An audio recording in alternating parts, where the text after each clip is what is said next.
light erupts, the music crashes into the space. All you can perceive is blurs of color as the world is brought to life. Your eyes focus, and seemingly appearing from nowhere are numerous performers and acrobat and creatures parading around the perimeter and through the sky. The ringmaster has literally thrown his hat off, which soars through the sky on wings, and you can see his face finally. It's in a velvet masquerade mask that goes from his right temple, across his forehead and rests above his nose. And he says, "Welcome to the night to see the impossible, to touch the unimaginable.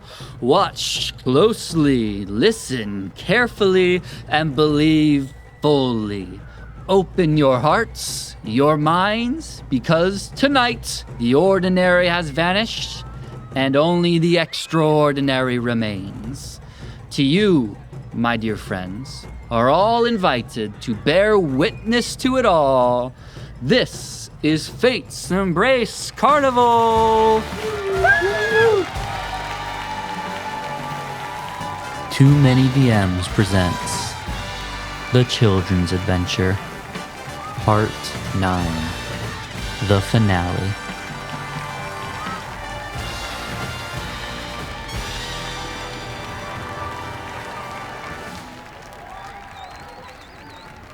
Crowds scream with excitement along with you all, roaring noise. He whispers out a final line before the show begins, and like he's reading a thread of fate itself, he says, "Tonight, I regret to tell you all that a love will be lost."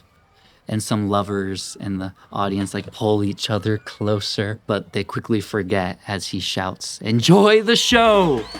And there's a roar of excitement as the show begins. What's going through all your minds as the show starts? I am in awe. This is the greatest thing I have ever seen. I'm very excited to see the show, but what does he mean? Thomas is excited to see the show, and he kind of forgets about other things and is enthralled. Yeah, you were working on the thing while you were waiting for the show to start, and I feel like you kind of rest in your lap as you just watched. There is no show like this in the Ruckboard tribe, so this is just crazy. The response to starting to come back into her brain, and she's starting to remember what she needed to do, and then he started speaking and she forgot everything. He's just enthralled. What's happening? I'm not going to describe every moment of the show. I'm just going to pick a few performances and moments that I think your characters would be especially interested in. Those highlights, if you will. And I'll ask you to let me know what you guys think or feel about them as we go. So, probably the first one to get the show started, the ground rumbles with the sound of the mighty footsteps of Magnus the Mighty. I'm ringing my bell. Actually, no, I am not impressed because he didn't give me anything. So I'm You're just getting excited, and then you hear the bell, and you're oh, never mind.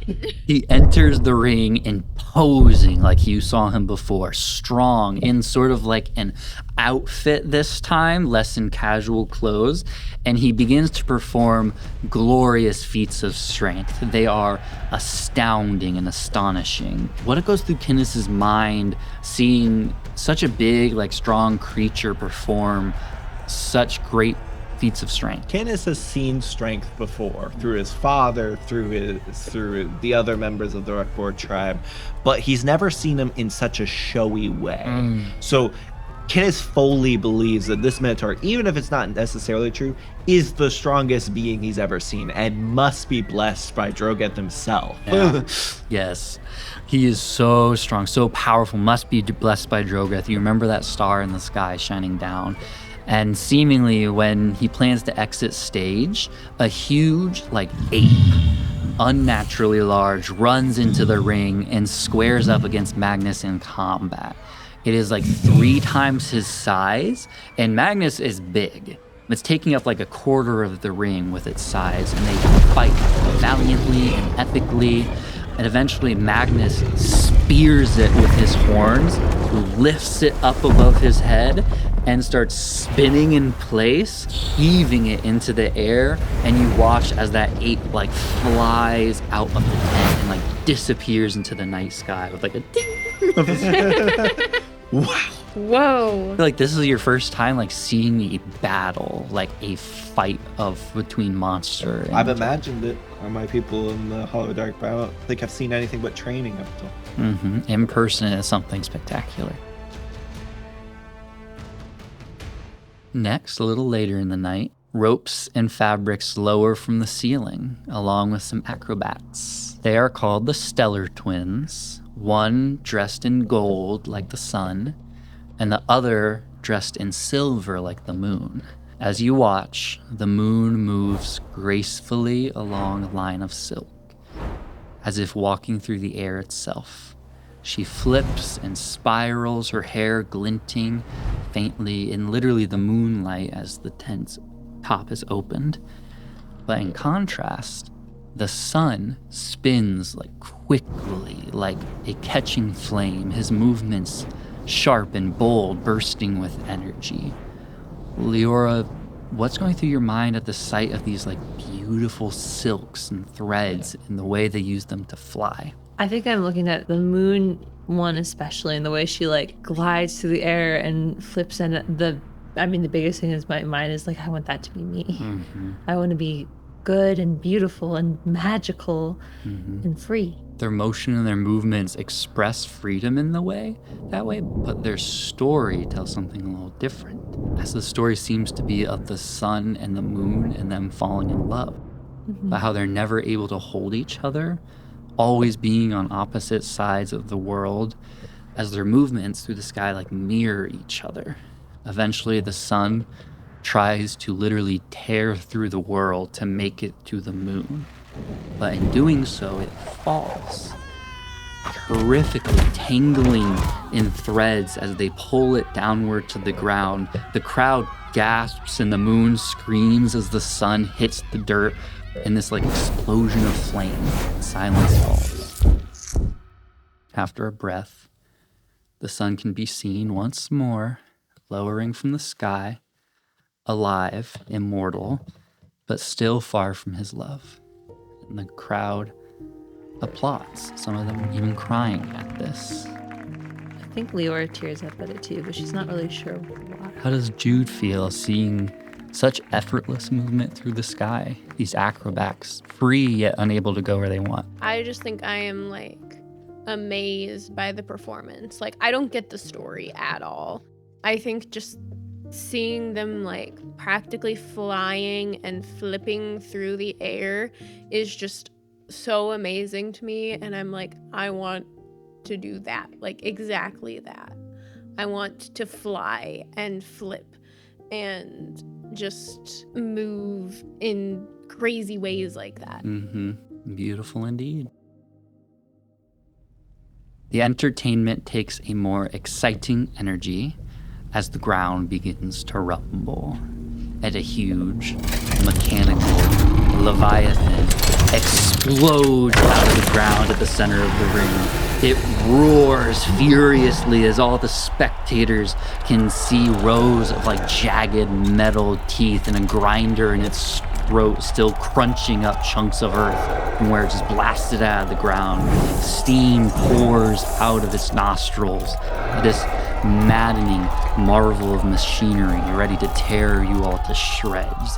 And it literally, Thomas, lunges at you and your friends, at the crowd, as you all scream, but it stops.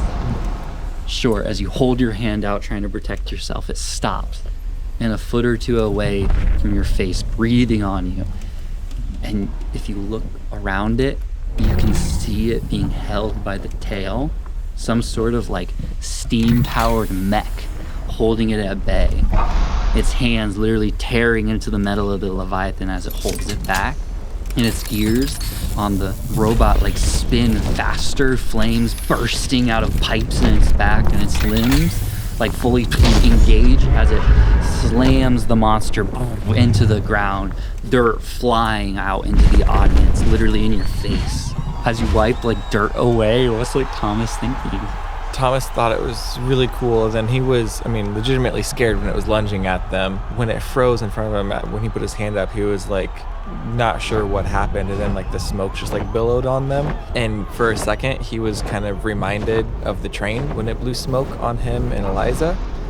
And like he wonders where she is, if she's here watching this too, or if she's already heading back to the orphanage, or where she is. And then he kind of is able to see like underneath the whale, and like he sees the mech pulling it back, and he's just like enthralled at the mechanisms that are strong enough to pull back something so big. Yeah, huge, strong. Almost feels like magic, yet it's not. It's machinery and metal.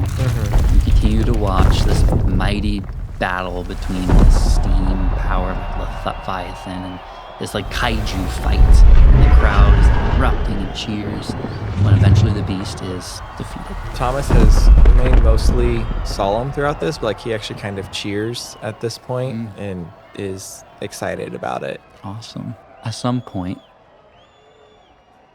the show, of course, has some clowns, and they are having a tea party.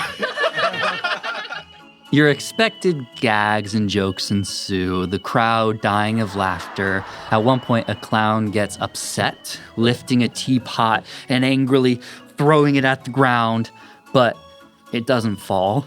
It stuck to his hand, and he's waving it, trying to unstick it, and another clown comes and tries to like remove it from his hand. Eventually it unlatches from his hand, and he like falls back onto the table, which bucks and throws the clown off the table. As suddenly a comedic battle ensues between a dining room and a gaggle of clowns. And as you watch, it becomes clear that each of these objects coming to life have like these unique personalities and quips and ways they move through the world. They're all different and alive. Eventually, kind of towards the end of this, they start to collect themselves together, clink, clink, clink, forming into the shape of like this fierce, snake-like dragon. It roars, terrifying the clowns who like roll away and bounce away, crying in fear of this dragon. Though this is all done as a laugh, the dragon is like strikingly beautiful. It is made up of like ornate painted bowls, ceramic pots, forks and spoons, silver and gold, yet it is elegant and graceful as it flies up and out into the night sky. Do I recognize this as like a Shinto? You feel like it is some sort of Shinto. I look at it and I turn to you and I'm like, that's what my oven is. Your oven's a dragon? It's like that. It's alive. It's that magic. He calls it Shinto. Have I learned much about that yet? You haven't learned much about the Shintos, but you've seen them. There are a few at the academy. Ah, yes. Shinto. I look at you like, dang it, she knows about Shinto. Leora's biggest experience with Shintos is like the dresser in her room that walks to different people when they need a glass of water or a book to read or something. She's like in her head, she's like, dang it, I thought it was special. I made a Shinto. She has Shintos at her school. Dang it. So this show eventually ends, and it's time for everyone to go home. As the lights dim, they sort of illuminate the tent once more for everyone to leave. Wait, guys, I think I finished it. Show me. As we're still like sitting in our row, I think I'm kind of like on the end. And so I take my device and I kind of like hold it out and I push a button on it and it flashes and then some smoke comes up and I'm like, oh, man. I look at the back of it and like it didn't work. I think you got really close though. It made a cool flashing. Yeah, Is that like a light? the smoke wasn't supposed to happen. Maybe it's too hot. Maybe you need something to cool it down. I want to keep tinkering with it, but like everybody's filing out, so I can't mess with it. Guys, that was so cool. It was amazing. It was very cool. I think I'm kind of hopped up a little on like excitement now, and I'm kind of more awake than I was before the show. Mm-hmm. That was so cool. Did you see how they like flipped and stuff? And I try to like do a flip. I think it kind of like turns into a somersault, and then I do like one of those little kid cartwheels, you know, where they just kind of kick their feet up. And Yeah, I saw how they flipped him into the sky. I know I really want to flip around in the sky. Yeah, how I could do me too. Before we leave, I wanted to try a spell, but I need help. Do you guys? I pull out like a bunch of threads. And I'm like, choose like your favorite color. Pull like a pinky purple strand. Mm-hmm. I take like a blue one, like dark royal blue. Mm-hmm. Green. Does it match your skin tone? No, it's more like a grass green. Nice. I think I also take a green one. Okay, different green. Yeah, probably. Maybe Okay. a little bit darker. I think I just pull out like a white one to kind of like tie everything together. I'm like, okay, give them all back.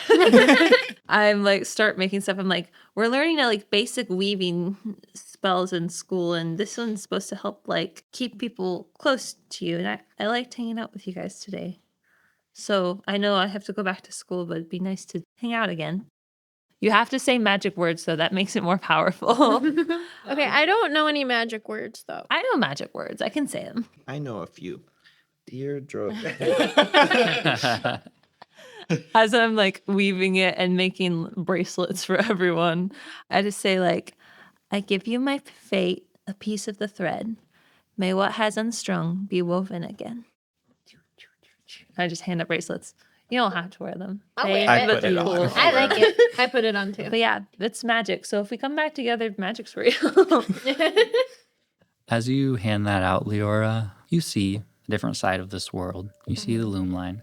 As you do hand it to them, there's been this like faint sort of thread kind of connecting you all as you've had this kind of brief meeting and interaction throughout the day. But when they hand it and they say thank you and they appreciate it, it's almost like that thread kind of grows a little stronger, a little more distinct, less faint. I think it's working. I know you guys can't see anything, but the magic looks better. It's a cool bracelet. Probably. Yeah. Is that Thank like you. the popcorn where you Well, I can't see it, but it's there? yeah, kind of like the popcorn. I think I can feel it. Yeah, me too. Okay, yeah, like she says there's magic. So there must be magic. It is magic. You guys turn to leave this place, kind of walking towards the entrance together. And the last to sort of leave the stand, Thomas, you notice that in like some weird, like, it fills you with almost a sense of dread, but like the device is still smoking. I take a little bit longer look at it and kind of like open up the back. You open up the back and it stops. It kind of dissipates and everything seems okay. Okay, that was weird. I close it again. Closes again and it seems fine. Of course, you'll need to repair it later, but Yes. Joni, are you sure we have to go? We have to go. We've been here way too long. I'm But surprised I Mom really and Dad wanna didn't. stay. We can't stay, Joni. But what if we could? What if we could be in the carnival? We can't be in the carnival, Joni. We have to go home. And I'm like, at this point, I'm like starting to yawn, getting tired, and I'm like, come on, Jude. I grab her hand and like start to pull her towards the exit. Okay. you start to I head out. and reluctantly follow. Jude, you are like a little sleepy as your sister yawns as well. And kind of through like kind of daisy eyes, you kind of look at this world around you, the flying jellyfish, the excitement. And you hear off somewhere a whistle of a train, and you see vendors and entertainers packing things up to leave. And that train whistle, that it feels almost like a cry out, like something about it like fills you once again with energy and awareness. I pull my hand out of Joan's, and I really want to stay behind, but she's probably gonna notice if I do. So what do you do, Jude? First I like pull my hand away and see what Joan does. I think I'm kind of my brain, like just thinking about the stuff I saw today and kind of like staring at my wrist at this bracelet and the threads and just like keep walking, assuming you're like following me. I actually think I want to follow like the train whistle. Okay, cool. So you kind of stop, just stand there for a moment. These crowds of people moving by. Your friends like keep walking for a moment, not noticing you. And that whistle kind of off in the other direction. You take a step and another step, and you start to head that way.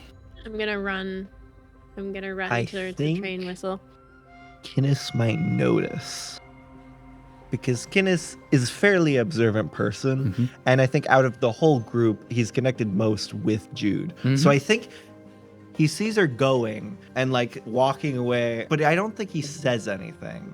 I think he sees her going and she's like, yeah, I gotta go too, but I would also want to stay longer. So if Jude wants just a little more adventure, go ahead.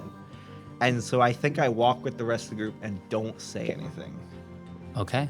I feel like as we keep walking closer out, we kind of like catch up with that group that like all left the tent, and everyone starts being like closer and closer Yeah. to us. And so we're kind of like getting like shuffled in this crowd, and people are taller than us. And so then I like start to like, oh, I need to make sure that Jude's with me. And so then I turn around to grab Jude's hand. And Jude it's isn't not there. Oh no. So then I start like looking around. I'm like, Jude? She just went back for something. She went back? Yeah, She can't go back? I think she just forgot something or something. I like turn around and like start like looking to see if I can see her running through the crowd at all. You see a lot of legs, a lot of knees, a lot of cloaks, and you see a little burst of like red, maybe hair, moving in a direction. I like don't think, and I just start running towards it. Joan takes off to get her sister. Do all of you let her do this? Do any of you follow her? I think I'm I like- would go with her. Yeah. I think I'm like, Joan, wait. Maybe then I see like this. I guess I'll just follow behind that. I'm like, she's probably fine. You all start to kind of run after. She had a bit of a head start as she sprinted off, and you were still walking a little distracted. And you, Joan, start to run. Ducking, weaving through crowds of people. You think you see her. You see that red hair as you just chase. And you're just like narrowed in on this one goal. Find Jude. She could be lost. Father told me to protect her. Find Jude. Father will be furious. Mother will be furious. Find Jude. Take care of Jude. My sister. Find Jude. Where is she? She's lost. Find Jude. And you're sprinting. I think I have a lot of like a hard time kind of like being a kid. And then today I kind of like let go of my responsibilities and I had fun and I did things I knew I probably shouldn't, but I just wanted to do them anyways. And then all of this starts crashing in on me as I lost Jude. That was my one responsibility. Above all else, I have to take care of Jude. I can't lose Jude. And it's like more and more, and you're thinking of more of the logistics of the situation. Like, there are so many people here. This is such a huge place. I didn't see where she disappeared off to. I think that's her, but what if it's not? And each panic thought like stitches over the last until it's like all you are is just panic and just distress. And then something glimmers. A faint silken thread like weightlessly floats before your eyes. I don't know what it is, but I feel like maybe this is the magic of the carnival leading me to Jude. And so I like chase after it. And as I'm like panicking and running, I'm like losing my breath and I can barely breathe. And I'm like running after the silver thread that's like just out of reach continually as I run after it. And you sprint, you run. This could be it. This could be where she is. I need everyone to make an athletics check to try to keep up with Joan. Joan, I need you to do it with advantage. That 20. That is going to be a 17. A 17, and what'd you get? I got a 5. I don't think I'm running with my heart into They're it. like, oh Yeah. no. This is fine. Okay, but Thomas got a 20? Okay, you guys are sprinting. Joan is getting ahead. You guys kind of get stopped by some other people moving. It's getting very crowded here as people are leaving and funneling out. Thomas, you're still able to like kind of weave through. You're smaller than they are, as you still have sight of Joan. But you are also noticing your friends are kind of disappearing behind you. You also don't know where you are. This is a big carnival. Do you keep following Joan, or do you stop? I think at this point, I'm going to keep following Joan, but only because I know Joan. I'm a little panicked because I lost Liora, who has been the nicest to me this whole time. But like Joan has also been pretty nice to me. And like just am following her because I don't want to lose her. Yes, and you chase. You're able to keep up a little bit behind her. Joan, the thread like veers off between stalls, flashes of color as you go through tents. Your breath like tears in and out and in and out. Like it hurts to breathe as you're running with so much energy. Find her, find her. All you hear is find her. The distressed like voices of your parents of what they would think are going through your mind. Why did you let her out of our sight? We told you not to go to the carnival. You weren't even supposed to be there. You were supposed to come straight home, Joan. And you're running and you break out into another open area through a tent, and people are everywhere. And you just see threads starting to appear, not just the one connecting your finger to Jude, but they stretch between strangers like a web of light. Where eyes meet or hands clasp like threads attach people and their fates. And this is a momentary distraction as you see all this light. I need you to make a dex save. Okay, so that is going to be a 19. So you managed to avoid a person walking by that would have just completely just thrown you off guard. You're able to avoid that physical threat, but this different threat, these webs, sort of catch you as you kind of fall into them, and you can almost tangibly, physically feel them. You're not just phasing through them as they, like a web, like catch you. And you're not on your knees, you're not on the ground, but you're caught, and it like kind of wraps around your arm as you feel almost you're like stuck. I feel like I keep trying to run, and maybe there's like a little bit of give, like there is when you pull on a yarn ball, but when there's a snag in the center of that yarn ball and you try to pull and pull, and it just gets tighter and tighter around you. As I keep trying to run, these threads, I keep like collecting more, and they just keep like entrapping me, and I get to a point where I'm barely like can move at all. Yeah, you're just getting tangled up. Like someone looks at you, oh, are you okay here? And at their attention to you, like another thread lashes out from them and like wraps around you, binding you in another way. Are you okay? You hit the ground really hard. And another pulls you to the ground. The people around you, Joan, they don't seem to see these threads. Only like this like thrashing, frightened girl that's, I'd assume at this point you're crying, breathing through sobs. You can't get free. I have this like fear and these voices in my head, and now I'm being physically like entrapped, and I feel like I just start crying. I have like tears running down my face. I'm like, don't touch me. And I'm like trying to like keep like crawling, and I can't move at all as I'm trying to like look out at that silver thread that probably has now been buried in all of these other ones that I'm seeing in front of me. As your vision blurs, you can't see a lot. Thomas, you come up and you see Joan on the ground, like seizing, screaming, yelling at people to get away from her, thrashing. More and more people are sort of crowding around. Are you okay? Are you okay? And she's screaming at them all. Thomas has no idea what to do. He is freaking out also because you're freaking out. I think he kind of tries to like kneel next to you and is like, Joan, are you okay? And I don't think anything happens. I feel like with more and more people crowding around, there's more of these strings reaching out to me, and I almost get like encased in thread, and I'm just like feeling like so suffocated and like claustrophobic as like I feel like these knots just get like tighter and tighter. Tighter and tighter, surrounding your ears. You start to not be able to even hear as Thomas like tries to speak to you. And you cry and you look at the one thread that matters around your finger, the one that has to be going to Jude. And you're in this open space. You look, you follow it with your eyes. Hopefully Jude might be nearby. Maybe you see her at the end of that thread. And you see the end of it. You see where the thread ends. But it's not Jude. It's a jester. He is waving farewell at passersby, an uncanny smile painted onto his face. And he pauses and slowly looks down at his finger with a thread attached to it. Still smiling. He simply tugs at it, hard, ripping it off so hard that it hurts, Joan. It feels like your heart was just ripped out as he pulls on it. I don't know what threads are, what they do. I know this is magic, but I feel like he just ripped like a life thread from me. I like something inside me just cracks. And he doesn't notice at all. And he laughs to himself.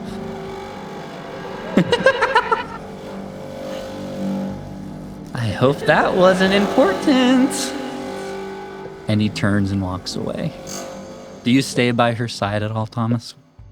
I think I try to backtrace to find Liora and Kinnis. And I think it takes me a while because I don't know what you guys were doing. I feel like I'm like partially corralling you and being like, we have to stay together.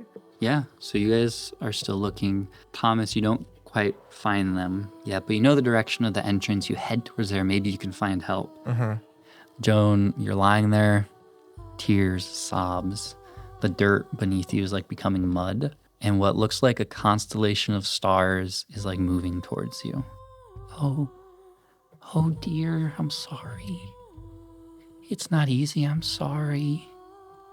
And something lifts you up. Through the threads is able to pick you up.